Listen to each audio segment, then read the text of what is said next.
This is Computer Insider on 1029 Whistle FM, your daily look at the technology that's making our lives more productive and more enjoyable.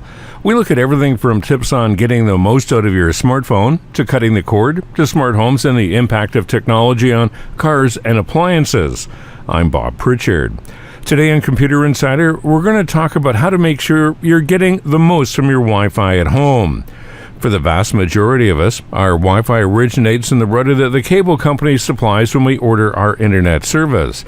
Typically, the installers will look for an easily accessible location near where the cable comes into your home, called the debarkation point. Over the years, most of the installations, at least in my homes, have been in the basement near the fuse panel. Now, this is probably not the best location, as it's a long way for the Wi-Fi to reach the second floor bedrooms and other important locations, like the front and backyards.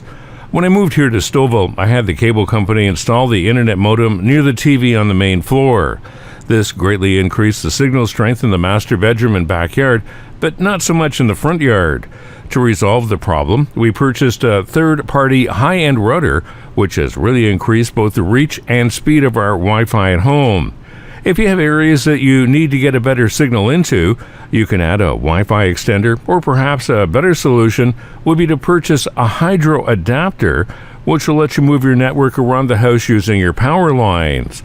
And by the way, thank you very much for joining us for this edition of Computer Insider here on 1029 Whistle FM. The show is broadcast weekdays during the morning news at 6 and 9, as well as at 4:30 and 5:30 in the afternoon. You can reach us by email at bob@computerinsider.org. I'm Bob Pritchard.